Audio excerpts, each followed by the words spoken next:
Hello guys, yeah, it's me, Crazy Cozzy, or VVV Cozzy, whichever you prefer, they're the same person. Anyway, it's time to go over my video game history. Now, I briefly touched on this in my setup video, which didn't get many views, and I'm starting to wonder why. Anyway, this is a response to Joe's video, where he went in great detail about his video game history and what he done as a child. Well, I'm pretty much going to do the same thing. I'm going to go through each and every console that I owned, when I bought it. I've even got all the receipts and stuff. No, I'm not going to go through the receipts, of course. That's going to be stupid. But before we touch on that, I thought I'd share with you, before I got into video games and video game system collecting, there was a show that I used to watch obsessively as a child, and I absolutely loved it. It was Robot Wars, and if you guys know what that is, it's basically a competition where people from universities or garages or whatever build RC cars on steroids. It's basically just machines out to kill each other, and it was really fun. I have some little figurines here, and it's on an Xbox case I shall reveal in a minute. This is Exterminator 2. This is not actually the robot, this is more like a model, but it is really, really fun, and me and my mate used to play with these things all the time. See, BBC 2001. Exterminator 2 was a very good robot. Interchangeable axe, it used to have a flipper on there as well. It used to have a front scoop. It added these side skirts on to protect it from Hypnodisc. So yeah, in its fight with Hypnodisc, should I say. It's very detailed, like all the scratches and stuff. It was very fun. This thing got right through to the semi-finals, where it got knocked out by Chaos 2. And that guy I shall move on to right now. This little bastard, Chaos 2. It is a beast of a robot. That should normally latch down there. I think it's just because it's an old toy. This thing, I'd won the series championship 2 times, in Series 2 and Series 3.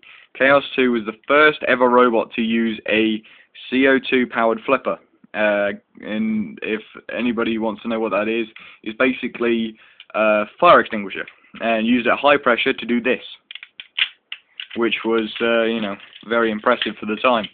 And right now we move on to my favorite robot, not just you know, a winning robot, but a contender nonetheless. This was Firestorm. Firestorm, very important name. And it also used a fire extinguisher powered flipper, but it was different in the way that it could self-right, and it was a very fantastic robot for 2 reasons: traction, power, and stability. I mean, most robots bounced across the arena and like they couldn't use their batteries properly, such as Tornado, who boosted their voltage from 24 volts, which is the safety regulated voltage for motors, to 36 volts, which is basically turning them into bombs, mini bombs. And this didn't need that. It just needed its batteries changing once in a while, and it was fine. But a very cool robot, and I was hooked on that show. And I shall tell you soon, don't worry, why I was involved with that show and why it's on an Xbox case.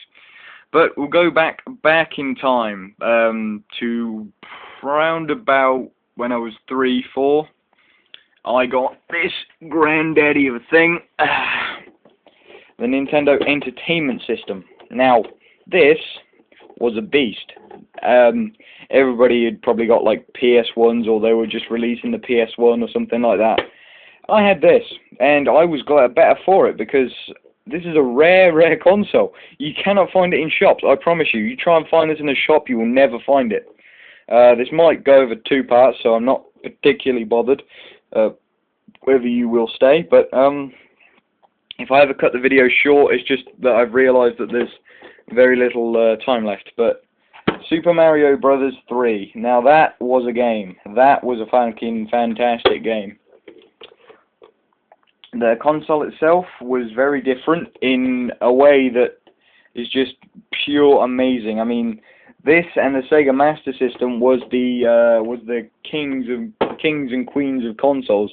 They were dominating over Atari, Atari, Commodore, all these other video game systems. It's not like the thing of today where we had 3 to choose from. But no, you had like 20 or 30 to choose from back when this was first published. Super Mario 3, I don't think I need to go into too much detail about. It's a legend game in itself.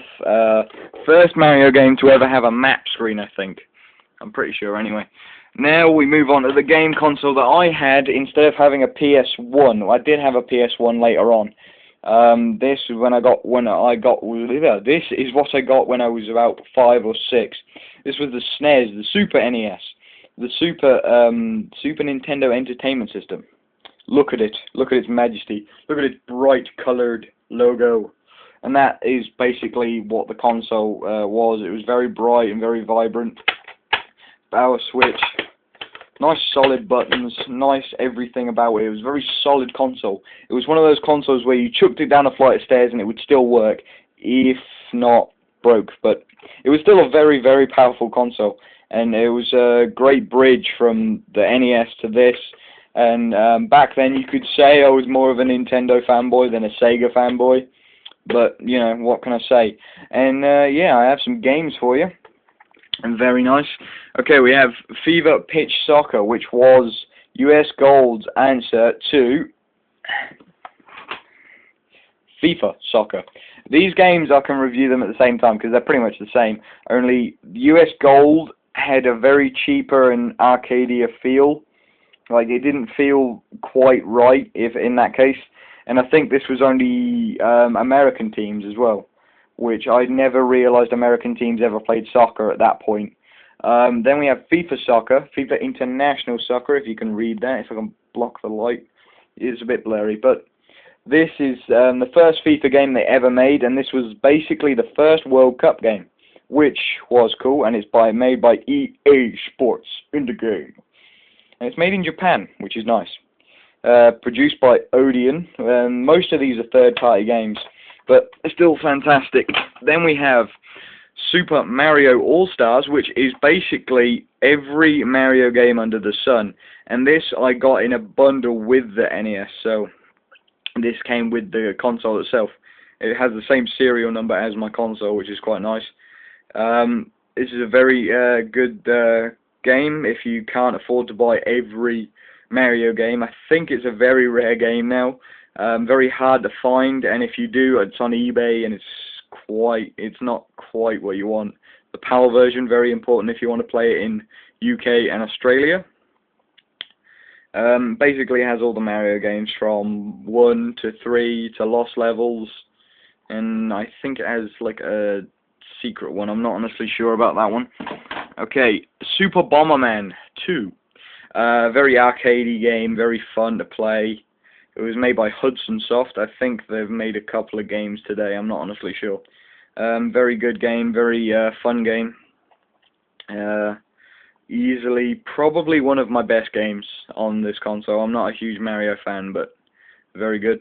Right, okay, then we have Killer Instinct. Killer Instinct, I think, is a fighting game. For the Super NES, it kicked ass. I love this thing. It was like a crude version of Mortal Kombat, if you can call it that, and definitely one of my favourite games. If you can find this, it's worth purchasing. And Star Wing, yes, not Star Fox, Star Wing. I think this is the first Star Fox game. There's all the crew there, like do a barrel roll, do a barrel roll. It was made by Super FX. Definitely a very nice game. I have all these cartridges feel really robust in the hand, and they don't feel like they could break easy. And you know, it's definitely a good game to have. But yeah, Star Fox. What can I say about that? It's Star Fox. Right. Okay. Then I had the PS1, but I can't really tell you about that because the PS1. Well, that's over my brother's at the moment. I will probably do an update video on that in the future. But then I moved on to Xbox and PS3. No, not PS3, PS2. Xbox and PS2. And after that, I just fell in love with Xbox and PS2. Nintendo didn't even have a chance. So this is what the original box looked like. I had the limited edition version with Midtown Madness 3, which I still play, and the original Halo. I didn't realize how much fun Halo could be until I played this game. It was fantastic, and I loved it. The box is a bit dusty, but you can still work out some of the game titles. I mean, like you had Fable. I'm sorry. Let me clear off some of this dust. Might be able to see a bit better. Fable 2, and I didn't realise that was released for the original Xbox. My mistake. Then you had FIFA 2004, and you had Project Gotham Racing 2, Ninja Gaiden Blast from the Past, Sonic Heroes, which was a shit game, and the original Fable. No, that's not Fable 2, it's Halo 2, sorry. I'm being slightly retarded. Grabbed by the Ghoulies, which I have a demo for. It's fantastic. It is a fun little arcade game, just run around killing zombies. Colin McRae Rally 4. One of the more serious Colin McRae games, but it's still fun. Amped 2, meh, snowboarding game, not really interested. Tom Clancy's Rainbow Six 3. Somehow I think they got that tiny bit wrong, because Tom Clancy's Rainbow Six Vegas 1 was out for the 360, and the second one as well. That looks more like the second one. Sorry, I just yawned. Lord of the Rings Return of the King, gay, Cameo. Now, Cameo is a game that I have for the 360, and it is a weird little game. It's multiplayer, and it's definitely odd, to say the least. Okay, put that box down there. There's the original beast itself, covered in dust. Oh, fucking hell, I realised how heavy it was. But yeah, look at that. Look at that. That was a button I wanted to press, but there wasn't one. It had 4 ports at the front, which the PS2 didn't have. So I had 4 of my mates come round. Lots of warning logos. I've just noticed that. I would have been more careful.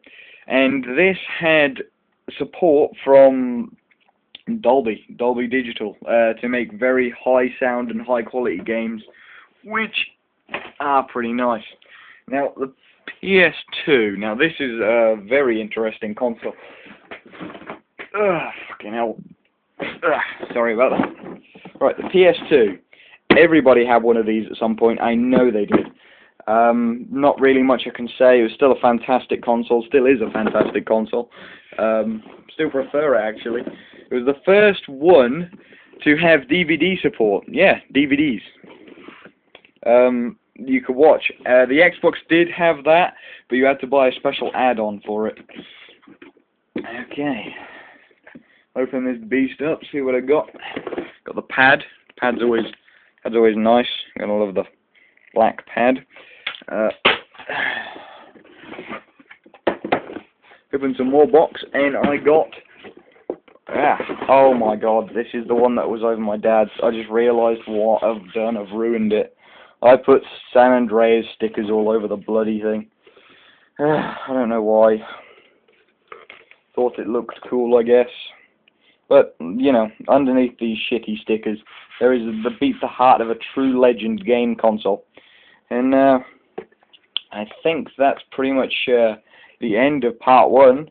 I'll be uploading this tonight, and yeah, I'll continue this, well, when the next video goes up. So I guess you'll you'll see it soon.